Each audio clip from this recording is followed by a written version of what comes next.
E aí galera, tudo muito ótimo? Eu sou o DB, tudo bem com vocês? Comigo tudo muito ótimo, galerinha. Mais um vídeo da série Green Card.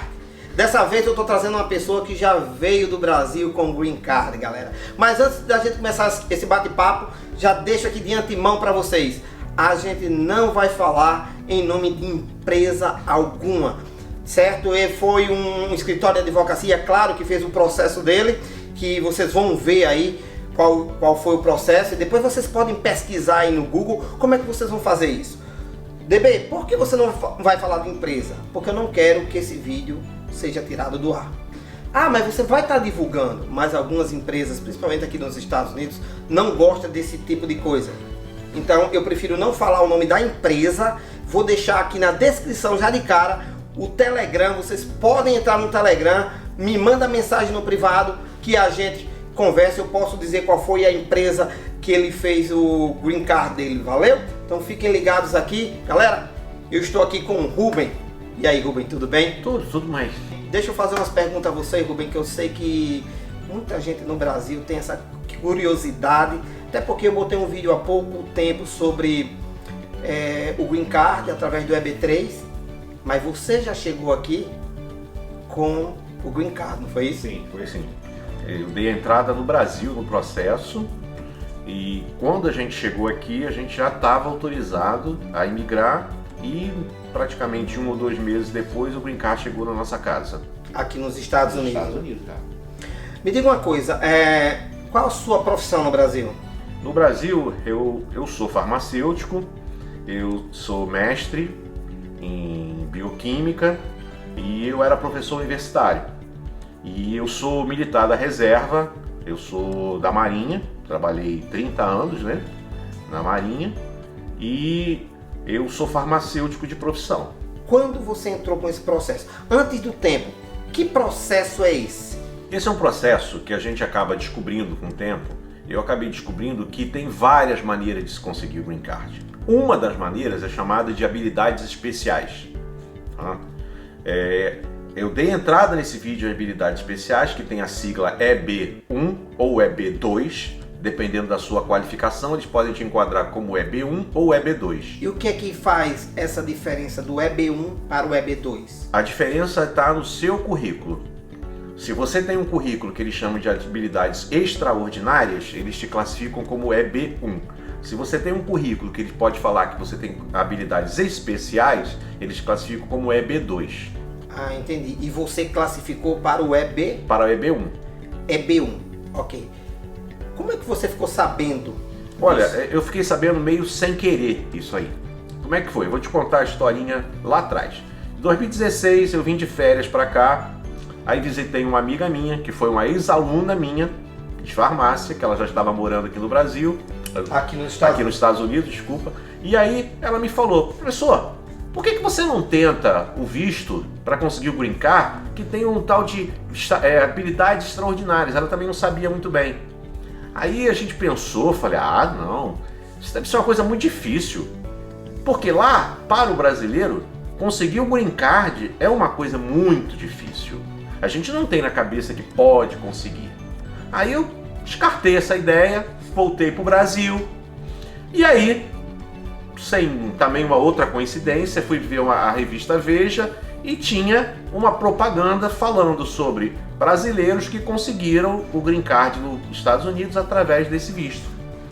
Era uma propaganda da empresa que faz o visto. E aí eu peguei aquele telefone que estava na Veja, um dia eu vou ligar. E ela tinha me passado também um telefone, liga para essa empresa aqui e tal. Não sei por que cargas d'água me deu a ideia de ligar. E aí eu descobri que eles estavam falando da mesma empresa. Ela falando lá em Orlando, há um tempo atrás, e a que eu liguei era a mesma empresa. E aí eu liguei para a empresa, fui atendido, e aí eles me explicou exatamente como era o visto. Falou, olha, eu vou te fazer algumas perguntas, se você se enquadrar eu vou te dizer sim ou não. Aí ele foi me fazendo várias perguntas, e aí eu fui respondendo, aí no final ele falou, olha, você se enquadra para este tipo de visto. E aí a gente tomou uma surpresa, eu falei, como? Eu me enquadro? Você chegou em algum momento em enviar currículo? Não, para a empresa não. Eu fiz uma através do WhatsApp, porque essa empresa, a sede dela é em Miami. Então, através do WhatsApp, a gente foi conversando, um bate-papo. Ele foi me perguntando e no final ele falou: ó, você se enquadra. Você quer fazer o processo? Aí a gente ficou naquela, eu, minha esposa e meus filhos, a gente ficou pensando, vamos ou não? Isso, qual foi o ano? Isso foi 2017. E qual foi o ano que você decidiu, eu vou tomar essa decisão de tentar? Porque você não sabe se vai dar certo ou errado se você não tentar, não é isso? Foi 2017. Eu liguei para a empresa mais ou menos maio de 2017. Eu estive aqui em Orlando em janeiro, fiquei sabendo do visto, liguei para a empresa em maio e decidimos em maio, junho, dar entrada no processo. Interessante. Aí demos entrada no processo em junho para julho de 2017. 2017. Sua família são de quantas pessoas? São 4 pessoas. 4 pessoas. Todas as 4 pessoas entraram nesse processo? Não. A minha filha não pôde entrar no processo porque ela era maior de 21 anos na data que eu entrei no processo. O processo só abrange você, seu cônjuge e filhos até 21 anos. Isso até na entrada do processo, no momento que você dá a entrada na imigração. Na realidade, isso não estava muito claro. Não ficou muito claro e não está claro em nenhum lugar na imigração. Eu li depois o site do USCIS inteiro e nenhum lugar me falava isso. Eu não tinha essa certeza. Mas meu filho, na época, ele tinha 20 anos, então ele estava estava dentro ali. A minha filha não entrou, infelizmente, no processo. Quanto tempo foi desde a aplicação desse processo até... Você teve entrevista? Tive entrevista. Então, do momento que você fez a aplicação no Brasil, foi tudo no Brasil, então? Foi tudo no Brasil. Então, no momento que você fez a aplicação no Brasil, entrou com o processo na imigração, que a imigração recebeu o seu processo, até o momento que você fez a entrevista, quanto tempo foi esse período? A gente deu a entrada em julho para... Na realidade, eu comecei a conversar com a empresa em julho, aí eles me pediram umas centenas de documentos para eles prepararem o processo. Apesar de eu estar no Brasil, eles deram a entrada aqui, nos Estados Unidos. Eles que deram a entrada, me mandaram toda a documentação. Então, do dia que toda a minha documentação, todos os meus documentos estavam ok, eles prepararam o processo e deram a entrada na imigração aqui nos Estados Unidos, até o dia que eu fiz a minha entrevista, foram exatamente 181 dias. 6 meses, 6 meses e um dia. Exatamente 181 dias. Como foi essa entrevista lá? Foi tranquila? Olha, a entrevista em si foi tranquila. A preparação para a entrevista que não foi. A gente estava muito nervoso. Foi no consulado americano no Rio de Janeiro, foi com o cônsul. Esse processo, quando ele é feito no Brasil, ele é um processo consular, não é isso? É consular. O processo foi o seguinte: dá a entrada no processo aqui, do USCIS. O USCIS vê toda a sua documentação e vai te dizer, o seu green card está aprovado ou não. Com 14 dias de entrada do processo, recebi a comunicação que o green card estava aprovado. 14 dias após, dia 14 de setembro de 2017. Então, isso já é o I-140. Exatamente. O green card já estava aprovado. Aí, a partir dali... Estava aprovada a elegibilidade para o green card. Já estava aprovado. Ok. Aí o ICIS, como eu estava no Brasil, passa o processo para o Departamento de Estado. O Departamento de Estado manda para a Embaixada Brasileira para a entrevista ser no Brasil. É isso que demorou um pouco mais. Demorou cerca de 3 meses para o processo sair daqui, dos Estados Unidos, para chegar no Brasil. O processo chegou em fevereiro de 2018, o processo chegou nos Estados Unidos. No Brasil, desculpa. E você fez a entrevista? Eu fiz a entrevista no dia 2 de maio. Depois da entrevista, eles já dizem a você se tá ok? Na hora da entrevista, quando acabou a entrevista, o cônsul falou: seu green card está aprovado, pode vir pegar toda a documentação aqui para você entrar nos Estados Unidos. Como é isso? Você, na hora que ele está aprovado, você recebe o cartãozinho na sua casa e já chega aqui com o Green Card? Como foi isso? A partir da data do exame médico, não é a data da entrevista, você tem 6 meses para entrar nos Estados Unidos, se for aprovado ou não. Você tem exatamente 6 meses para entrar. Aí nós fomos à entrevista, o cônsul fez um monte de perguntas, aí ao final disso ele falou: o seu Green Card está aprovado, me dá os seus passaportes, que eu vou cancelar o visto de turista de vocês e vou dar para vocês um visto de imigrante. Quer dizer que esse visto é diferente, era só para que você tivesse um acesso para eu entrar nos Estados Unidos. E esse visto ele valia exatamente 6 meses. Então, com esse visto, é um visto de imigrante, você tem acesso aos Estados Unidos. Quando chega nos Estados Unidos, tem um monte de documentos que são entregues lá na embaixada que você tem que entregar na imigração, no TSA. Esse documento, eles têm um envelope, que eu já ouvi várias pessoas falarem isso, e você não pode abrir. Eu recebi 2 pacotes deste tamanho, lacrados, que eu não posso abrir. Ele falou: esse pacote, você, quando chegar na imigração dos Estados Unidos, você entrega esses pacotes. Eles já sabem o que é. Aí te levam para a famosa salinha. Vão te levar para a famosa salinha, onde o agente da imigração lá também dá uma conferida nos documentos, ver se você realmente te faz algumas perguntas, porque ele pode negar a sua entrada nos Estados Unidos. Mesmo estando aprovado, mesmo tudo, quem tem autoridade para te deixar entrar, passar da salinha, é o agente da imigração naquele momento. Mesmo com um processo desse, que ele foi todo montado pela imigração, que ele foi todo julgado pela imigração, que ele foi analisado, porque a gente sabe que esse tipo de processo, sua vida foi totalmente escrutinada. Sua vida no Brasil, seu passado no Brasil é investigado por completo. Sim. Depois de tudo isso, pode ter um agente que vê, que olha para sua cara e diga: não, hoje não. Exatamente. E isso está bem claro, em todo o processo está escrito lá. Você foi aprovado o seu Green Card, o seu acesso foi, mas a entrada nos Estados Unidos ela é condicionada à permissão dada na hora. Óbvio que quando o processo está todo direito, o cara, óbvio que vai te deixar entrar, mas está escrito isso lá. Eles quiserem fazer alguma pegadinha com vocês lá na hora, não? Sim, o cara fez uma pegadinhazinha. A entrevista que ele faz é em inglês. O cara começou a perguntar em inglês, perguntou algumas coisas. Na época o meu inglês não era tão bom. Aí a minha filha, que fala muito bem, que ela ia falando, ele questionou isso: como você está entrando nos Estados Unidos e não fala tão bem inglês? Aí eu falei para ele: não, eu venho para aprender também. Aí no final, quando estava tudo feito, que ele falou: está ok, vocês vão entrar, ele começou a falar em português, ele era brasileiro. Ah, então o cara fez a entrevista toda em inglês, mas no fundo quer dizer que se estavam vocês 3 ou vocês 4? Estavam os 4. Sua filha veio, mas ela retornou. Ela retornou depois. Então estavam vocês 4. Imagine se vocês, entre si, falam alguma coisa errada. Fala alguma coisa em português ali.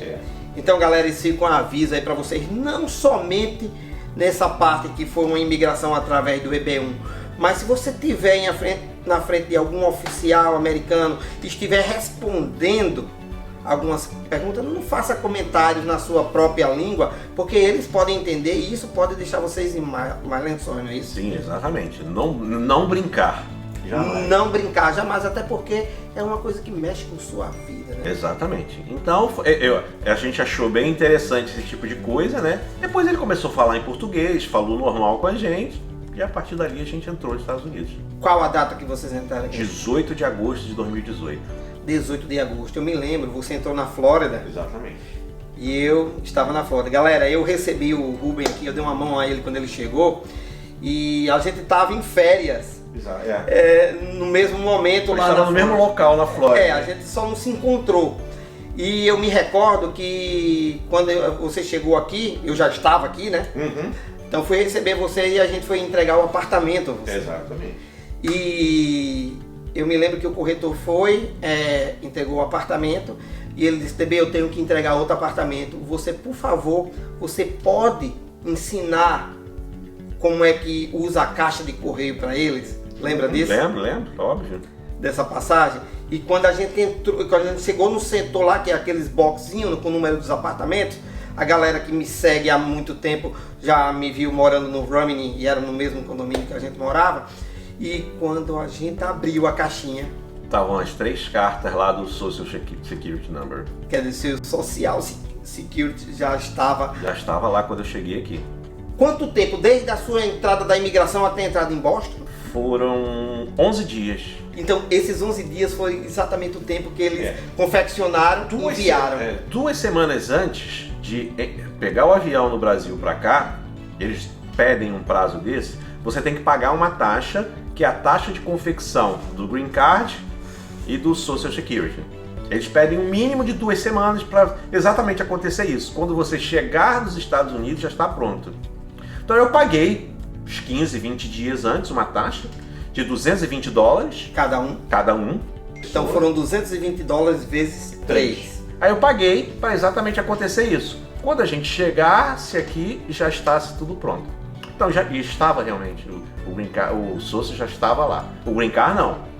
Eu me lembro que quando eu abri, eu disse, olha, aqui é o número do seu apartamento, aqui é a caixinha, o número é tal, a chave é essa, você tem que colocar seu nome, seu sobrenome aqui e tal. Abri a caixinha, quando eu tirei, porque geralmente quando a gente vai entregar um apartamento para uma pessoa, existe correspondências do ex-morador.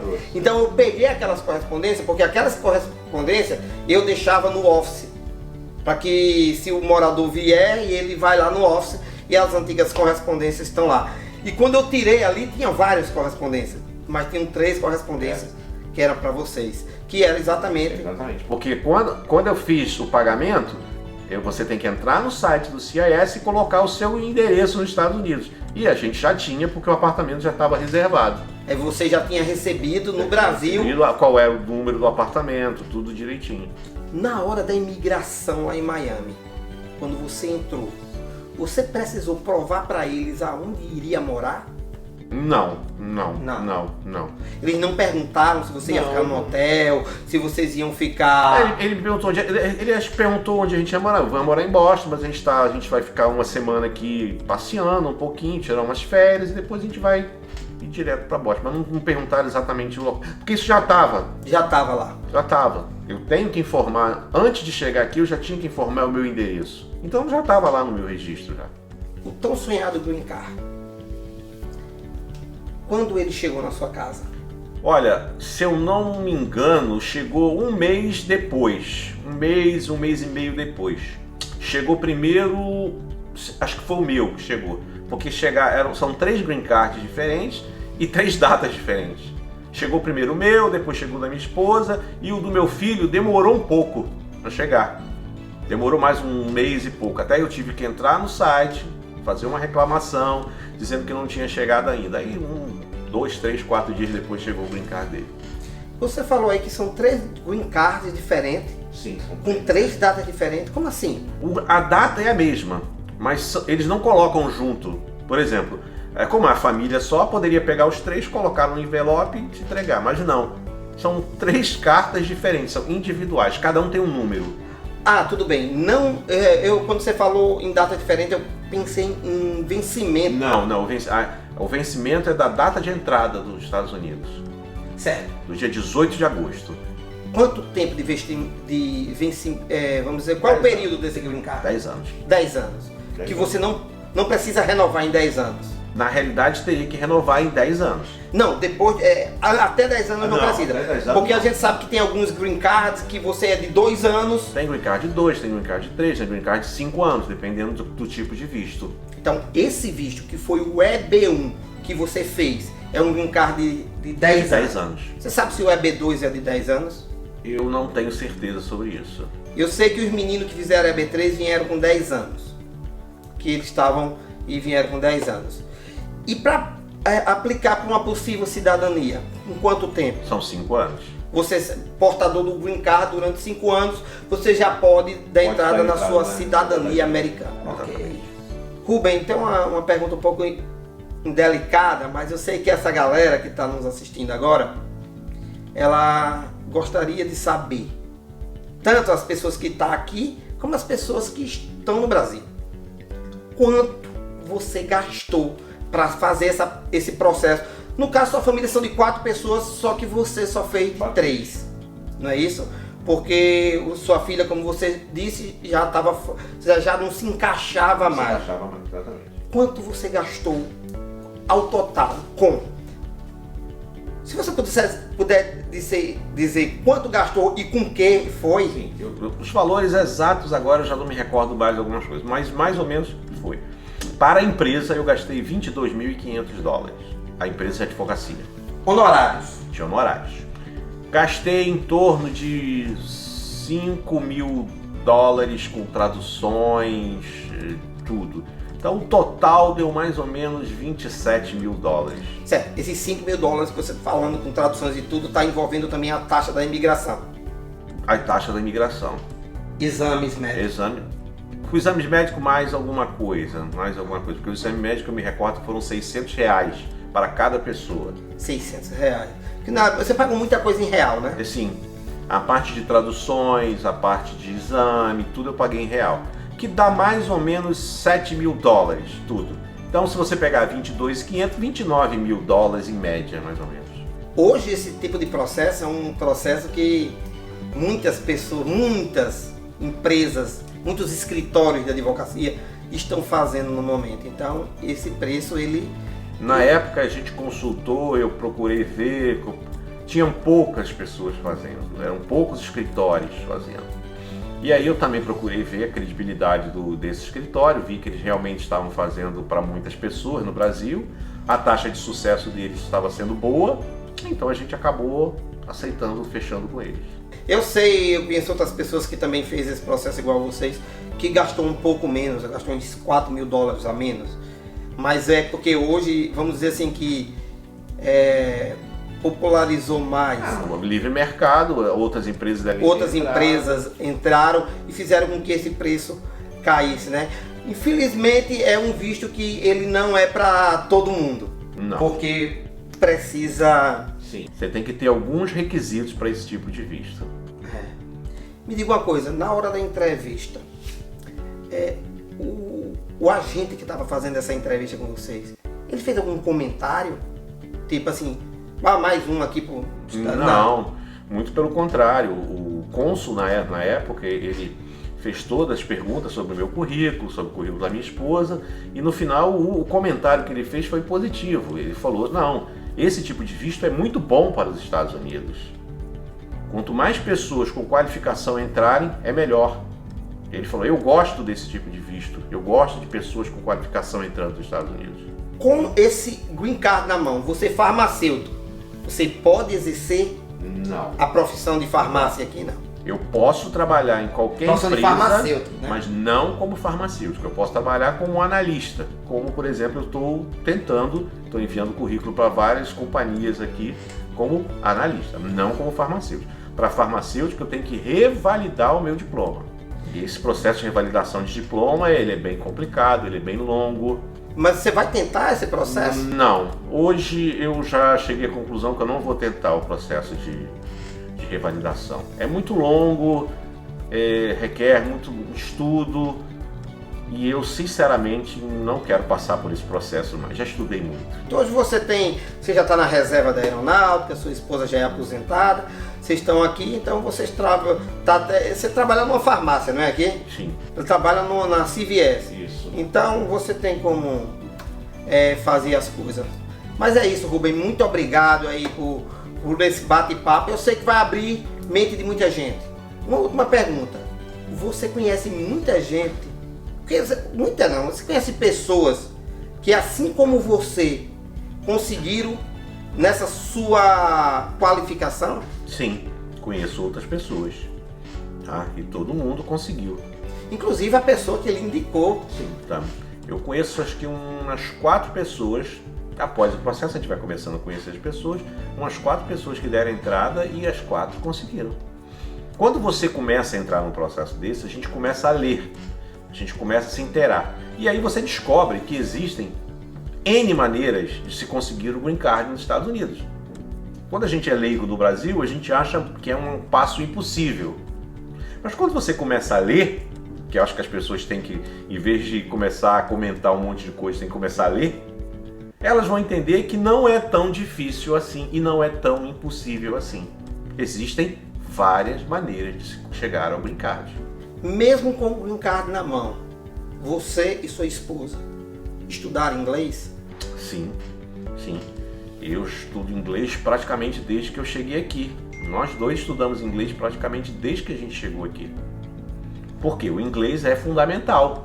Não tem como a gente morar nos Estados Unidos, trabalhar nos Estados Unidos e não falar inglês. Sem inglês, você não trabalharia hoje Não. na CVS? Não. Não, porque como você vai fazer uma entrevista de emprego se você não fala inglês? Como você vai atender uma pessoa? fala inglês. Nem que você seja balconista. Não. Você precisa do inglês. Se você quer crescer nos Estados Unidos, tem como você morar nos Estados Unidos sem falar inglês? Tem, mas você nunca vai crescer. Vai ficar sempre naquilo. Sempre, lá embaixo. Então, muito obrigado pelo seu tempo para contar para essa galera aqui a sua história. Então, galerinha, muito obrigado por sua audiência. Qualquer coisa, deixa nos comentários. Se você tem alguma dúvida, tá aqui o Telegram na descrição. Na tela tá passando o Instagram. Entre em contato comigo que talvez a gente possa ajudar vocês. E eu, com o tempo, eu vou tentar trazer aqui pro canal mais bate-papo.